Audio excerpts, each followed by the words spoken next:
It gives us a lot of options tomorrow to whoever we play, and obviously, like, we knew that we were going to need to probably try to get through today's game with 2 or 3 guys, and Gage decided it was just going to be one. That's Matt Hobbs, the Arkansas pitching coach, who joins us now on the Chuck and Bo Show after a legendary performance from his starting pitcher, Gage Wood. Coach, did you get much sleep last night? Yeah, slept like a baby. Anytime you win, you sleep great. I wonder how many texts you got, how many messages. I'm going to guess everybody's phone was blowing up. Yeah, I think people are excited about, obviously, the game. And most importantly, I hope people are excited that we get to continue to play. So that was what we were most excited about, obviously, once you step away from the game and you look back on how incredible that kid was. You're very excited that you get to continue to play. So, there's a lot of great things happened yesterday, that's for sure. Chuck and I have been talking about this all morning. It's such an incredible performance. It's maybe the most dominating pitching performance in the modern day of college baseball, certainly at the College World Series. The other 2 no-hitters happened before aluminum bats. I mean, this is like on another level. I don't think there's been a complete game at the College World Series since 2018, let alone a no-hitter. But it's in the middle of a tournament. You're in a do-or-die situation. Like, it's an elimination game. You're trying to win the tournament. And then you have this once-in-a-lifetime moment right in the middle of it. Is it, I don't know if it's weird, but, like, how do you manage the emotions of all that and get on to the next game?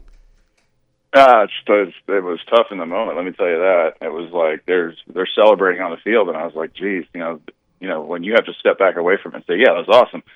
We got a game tomorrow. We got to play somebody tomorrow. So I think that, obviously the game itself, throwing the no-hitter and doing it in such dominant fashion, striking out 19 guys, and then doing it in an elimination game, and the emotions of all of those things that are happening. And, it's an emotional place to play, right? You're in Omaha. It's like the pinnacle of your baseball career. And then to do that on that stage, gives you goosebumps. And then at the same time, you got to come back down quick because there is a game today. So we have to make sure that the team is still hooked up. And, again, what he did was incredible. And I hope I'm not underselling it, but it saved our bullpen immeasurably yesterday. It gave us a chance to not use anybody else, which some things like that have to happen if you're going to make a run. I want to get back to that part, but I want to ask you first, though, about just in the game, in the moment, when you've got a pitcher that's working the way he was. I know, it's understood in baseball you don't go talk to him, but you're his pitching coach. So it's a little different. You got a different set of rules. How do you handle that? How did you handle it? So I just kept looking at every once in a while. I'd glance up at the board to see if the velocity was still okay. So I was going to let that give me a inroad into whether or not he was still doing good. And then I talked to Ryder quite a bit during the game, just like, hey, how's he doing? What's it look like? I stopped talking to Gage in the 5th inning. So innings 1 through 4, I'd go over there and we'd talk about sequences, or we'd talk about a pitch that I thought was a strike and I wanted his perspective, or we'd talk about how he was feeling or whatever, the normal stuff you talk about with your guy during the game. And then in the 5th, I realized, man, this guy hadn't got a hit yet, or we haven't even had a base run. He hadn't even touched a stretch. So I'm going to stop talking to him because he's rolling. And, Gage gets this look in his eye when it's going really good. And sometimes they catch it on camera. It's just like he's locked in. Oh, yeah. There's not a whole lot to say to him at that point. And I just kept on communicating with the catcher. And the only thing that I did is in the 8th inning it was a super emotion. So the guy calls time, 0-2. Gage does what he does on the mound, and it becomes super emotional. And that, no one in the dugout wanted that to be the reason that to be the thing that got him off the rails. Because that can happen to kids just in the moment. It's so emotional and can just pull you out. It can pull you out of your approach. And so the only thing I said to him after the 8th inning was, hey, man, I got to ask, you're at 106 pitches, how you feeling? And it was pretty obvious he was feeling good. That's great. I'll leave the interaction at that. That's a good way to put it. And then I just told him to calm down. Like, you got to calm down in here. Like, pitch with emotion out there, calm down in here. 'Cause it was Yeah, I mean, I probably don't have to say it, but it was getting a little, it was a little X-rated in the dugout. That's funny. That's awesome. That's great. Oh, yeah, boy, you can see that in his eyes, man. And so now you move forward, and I don't know if you can tell us, but obviously everybody wants to know, all right, who's next? Who goes on the mound next? Well, it'd be great if we know who we were playing next. Yeah, that's true. We don't know that. Maybe you'll find out by lunch. I guess we'll find out in the middle of the day. So good luck to all the people doing scouting reports. Yeah. We play UCLA. Yeah. We don't know, honestly. Like, I think you got options. I mean, Root only threw 38 pitches the other day. He's an option. You know, Beidelshees has started games. He's an option. Jimenez has started games. He's an option. But, you know, this time of year, you guys have been around this enough. All hands on deck, baby. Yeah, you're probably gonna need a lot of people by the time it's all said and done. Every single one of them. Yeah. We will need every single one of them by the time it's all said and done. And maybe this is a weird question too, but how do you manage the rest of the staff having watched that hey, you don't have to go out and do that. Like, you just need to be you. Yeah. I hope nobody thinks they're going to do that. I told the pitchers this yesterday when I was meeting with them. I said, you could play baseball for 25 more years. You'll never see anything like that again. So all we have to do is, but I think you have to do what he did, right? I mean, he got ahead in the count. He threw multiple pitches for strikes, and he competed inside the strike zone until he got to 2 strikes, and then he left the zone with aggressive pitches. Like, anyone, like, they can all do that. It might not be a no-hitter, and they might not punch out 19 guys. In fact, they're probably not going to, but you can do those things. Like, you can do the things that made him successful are available to any pitcher on our pitching staff. Now, he throws 98 miles an hour, and he's got, like, one of the best breaking balls in the country, so that might not be available to everybody. But the bones of what he did is available to all of them. They're all capable of doing those things. Boy, you're so right. You mentioned first pitch strikes. I mean, Anderson did it the other night for LSU. Wood did it yesterday. I mean, in this setting, I mean, the first pitch strike, I don't know that you can overstate the importance of that. No, it's the best pitch in baseball, right? I mean, I think that's still a thing in baseball. If you throw strike one, you have a better chance to get the at bat over with. It sounds right. I don't know what the advanced analytics say on that, but like, it's still, and we're guilty of this, right? I mean, we've got every toy you can imagine in our pitching center to help guys get better. We've got biomechanics, we've got force plates, we've got every camera you can think of. We've got it all. And the bottom line is, strike one still wins. We faced a guy yesterday from Murray State that threw strike one, and if you put those two guys next to each other, one's a fifth-year senior throwing 90 miles an hour, the other guy's a jet engine throwing a 98. It's the same thing. It's like they both threw strike one, and that guy gave up 1 run in 6 innings, and our guy gave up no runs in 6 innings. Or I guess no runs in 9 innings. But, like, the nuts and bolts of pitching, as much as people want to make it out like it's some kind of, we're all like mad scientists or something, like the nuts and bolts of pitching are still the same thing they were doing when the guys were the no-hitter in 1960. Same thing. You're ahead in the count, you give yourself a chance. And hitters, like, there's no such, everybody talks about 2-strike hitting. There's no such thing as a good 2-strike hitter.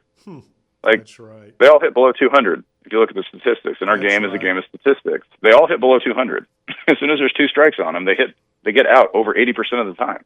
Wow. If you just get them to 2 strikes, it's like, that's all pitching boils down to, is a race to 2 strikes. And as soon as you get them to 2 strikes, if you have elite stuff like some of our guys, most of our guys have something that's elite, you have a really good chance to strike them out. Get them out. Such a good look at it. I love that insight. Matt Hobbs, the Arkansas pitching coach, with us. This is just a baseball question. So, I'm thinking about LSU throwing their number 2 guy last night, and then the game gets rained out. I don't know how many pitches he threw, but I'm just going to guess it was like 40 or something like that. And then you got to come back out and play at 10 a.m. today.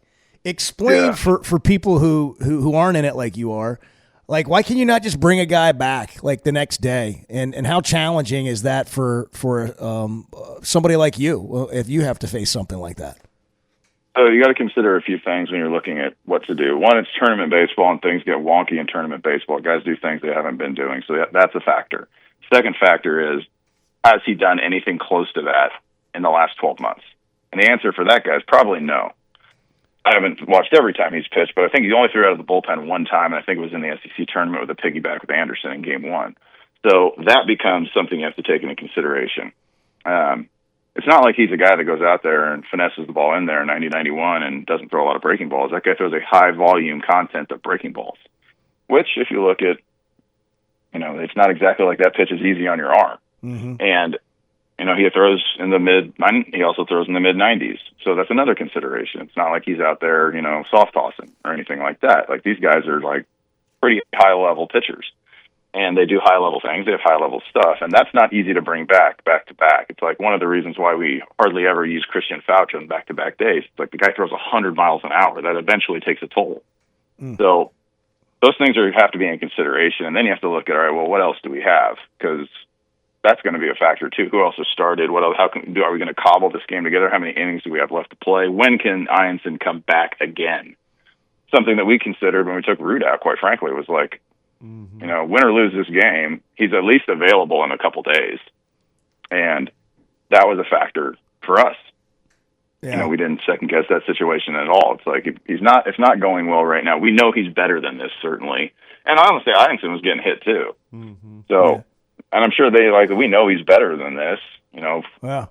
What's our best chance to get the best out of him? Is it to just continue to let him muddle through this thing? If he goes back out there today, or like we did with Ruse, like just get him out of there and put in the other guy that's really good. And, LSU has no shortage of really good pitching, so I'm sure that they have guys that can go do that also.